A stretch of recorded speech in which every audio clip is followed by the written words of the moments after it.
Quick disclosure before we start, our thumbnail parrotfish has individual teeth. Parrotfish do not have individual teeth. They have fused beak plates. So already we are learning something that AI did not. The white sand beaches you see in Caribbean travel brochures are to a significant degree parrotfish poop. Each one of these fish produces roughly 200 pounds of white carbonate sand per year by eating coral rock, digesting the algae off it, and excreting theodite as fine white sediment. That is the postcard, you're standing on it, but that genuinely is the least interesting thing parrotfish do.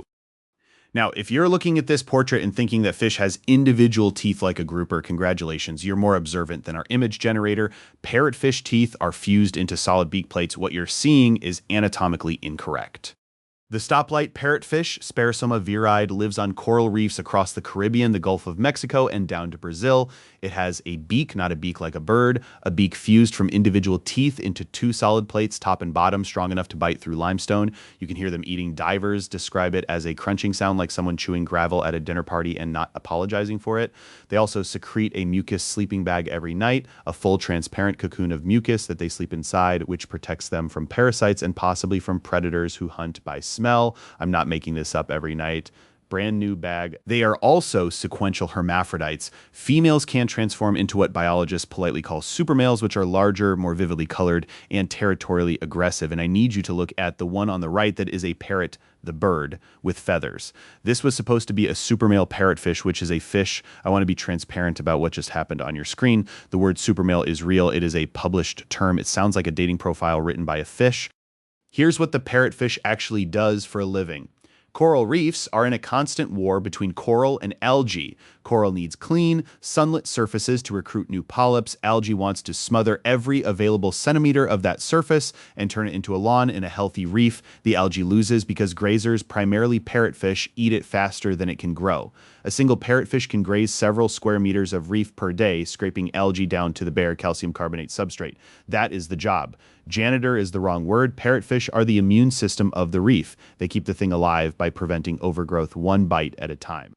What the parrotfish provides is what ecologists call a supporting service, and that is one of four categories of ecosystem services. Supporting services are the foundational processes that make every other category possible: nutrient cycling, soil formation, primary production, habitat provision. They are the backstage crew. Nobody claps for them at the end of the show, but without them, there is no show. A parrotfish scrapes algae off a reef. That sounds small, but that scrape clears the surface for new coral to settle. New coral builds structure. Structure shelters fish, fish feed people, beaches form, shorelines hold, tourism exists. That chain from one set of teeth to an entire coastal economy is a supporting service. The other three categories: provisioning, regulating, cultural, we will get to in other episodes. This one is about the crew, nobody hired, and everybody needs. In parts of the Caribbean, parrotfish populations have been fished down by 80% or more. Spearfishing, fish traps, night diving with nets. Some of these fisheries target parrotfish specifically because they are large, slow, and easy to catch on a reef at night inside their mucus sleeping bags.